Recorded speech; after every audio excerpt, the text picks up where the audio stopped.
Hi guys, and welcome back from Carly at the Herbothecary. Really good to see you guys again.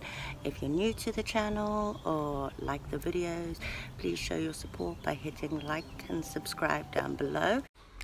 So we are back in the Herbothecary garden today because as much as we absolutely love going foraging for wild foods, the current situation means that we need to pay a little bit more attention to the stuff that we're growing at home so that we have food for the year.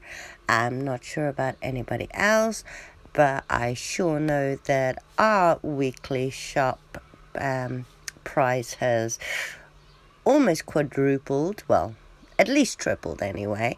So we are in the garden trying to get some food growing for us.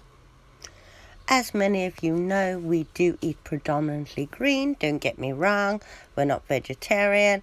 I would not pass up a nice bit of steak any day.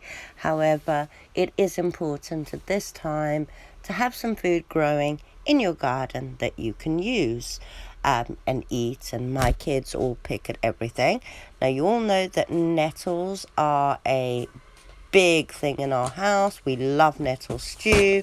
We even add it to pesto. But today I am out looking for nettles for another reason. Not on the table, but before the table. Now I have spent a small fortune in plant fertilizers, liquid fertilizers, tomato feed, seaweed, liquid seaweed feed, fish blood and bone powders and stuff over the years, and I haven't really seen much of a difference.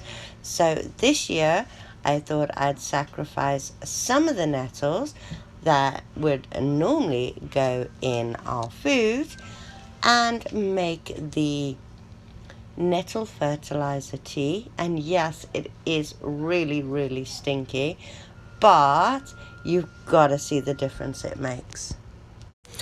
All of my tomatoes were started on the 10th of March from seed, all the same seeds, a little bit earlier than 6 weeks before my last frost date.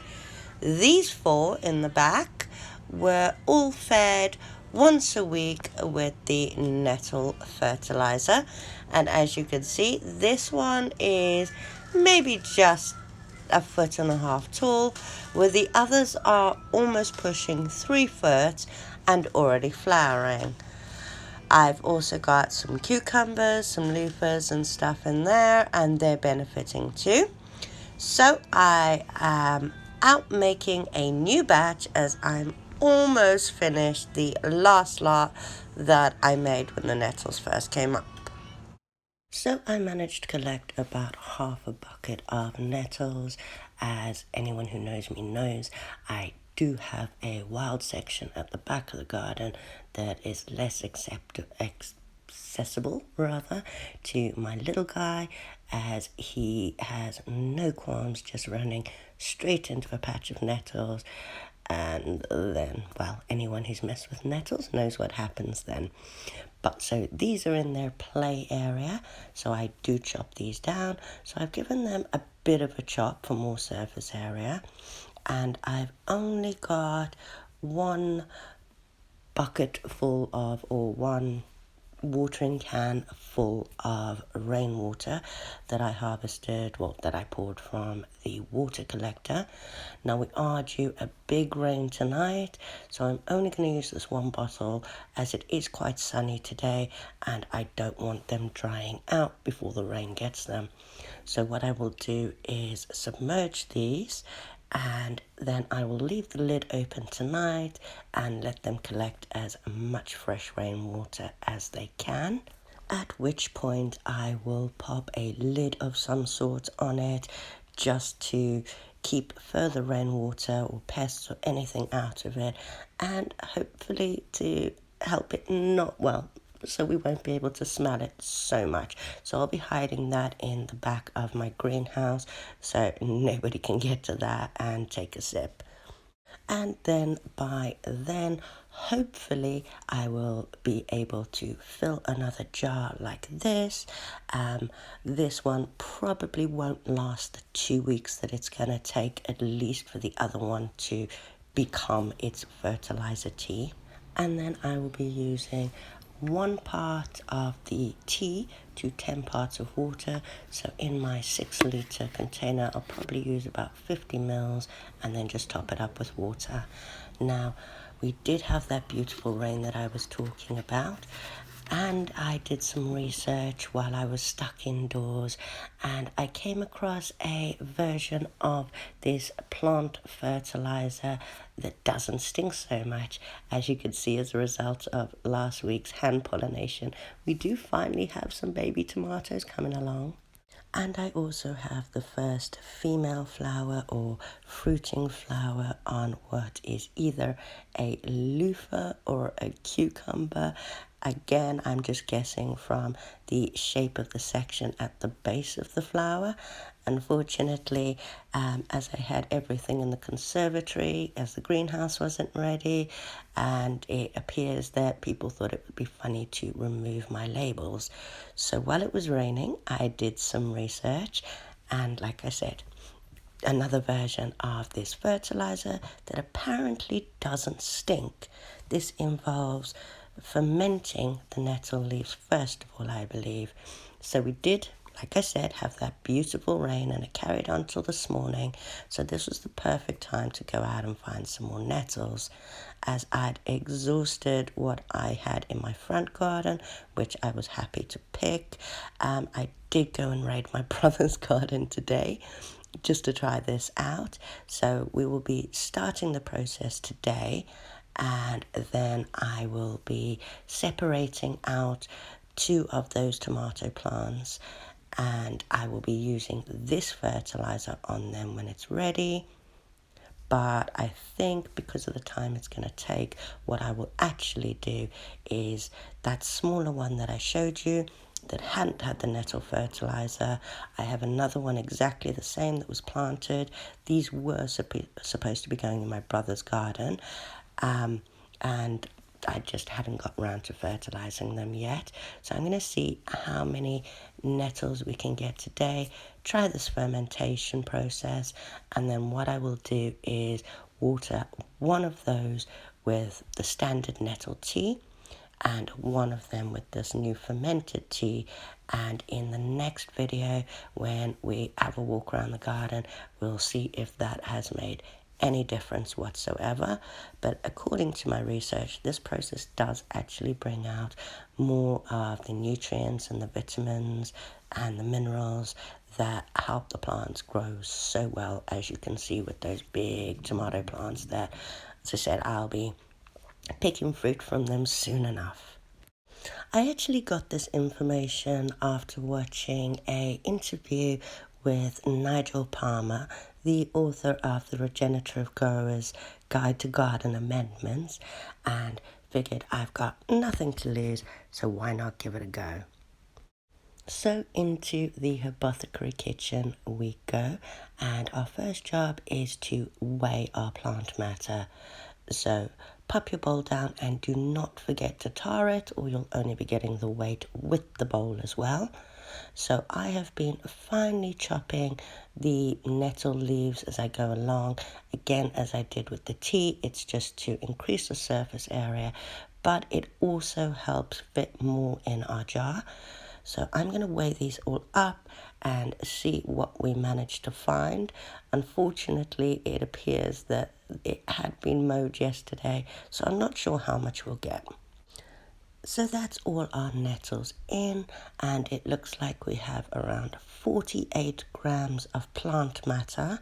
So now what we need to do is calculate the amount of sugar that we need, and that is around 70% of the weight of the plant matter. So excuse my lazy math, I can't use my calculator right now as it's on my phone. But if we've got 48 grams of plant matter, now to be lazy, I'm going to round that up to 50. and then I'm actually going to times that by 2 to give us 100 grams, as it's a lot easier to work out 70% of 100 grams. So 70% of that would be 70 grams. Working backwards, that would be 35 times 2, so 35 grams. Of course, you can also work it out. 50 grams divided by 100 equals 0.5 times 70 equals 35 grams. But then hubby came to the rescue and did it on his calculator, and 48 grams times 0.7 or 70% works out at 33.6 grams. So I'm just going to round that up to 34, as a little more sugar isn't going to be a bad thing. So back to our scales, pop your container on and don't forget to tar the scales, and we are going to add 34 grams. Oh, I went a bit over. We'll pop some back. So 34 grams of organic brown sugar. Make sure it's raw, it's not processed or anything, and organic is always best. So 34 grams of sugar, and let's get back to our nettles. And of course, remember to thoroughly clean, disinfect all of the jars and items you're using. So I'm just going to start layering in the nettles and the sugar in my jar. Now I do want the sugar to disperse around as much as possible, so I'm doing 1 layer of nettles and a sprinkle of sugar, 1 layer of nettles and a sprinkle of sugar, until my jar is completely full. I'm really hoping that all these nettles fit in, because that's what we've worked our calculations on. I'm sure if it's a little bit off, it won't matter too much. So there's the last of our nettles, and I'm just going to sprinkle the rest of that sugar. Obviously, don't let it go to waste.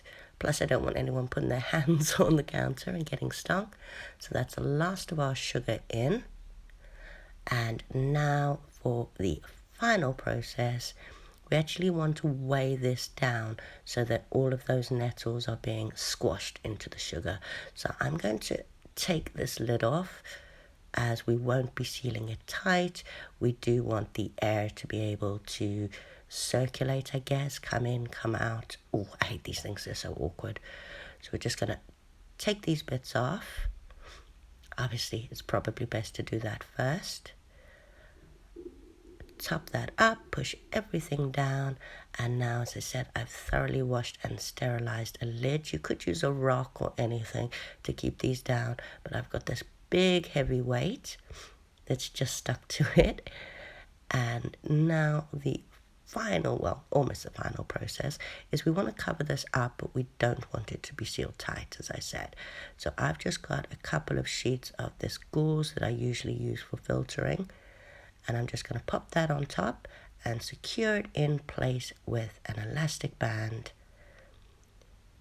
And then this is just going to go on a pantry counter.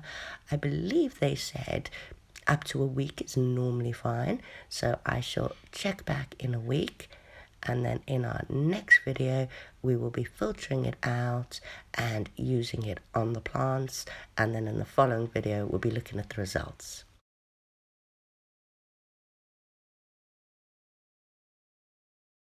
Again, thank you guys for coming back to the Herbothecary. It was great to see you again. Don't forget to hit like and subscribe, and hopefully I'll see you guys again soon. Bye.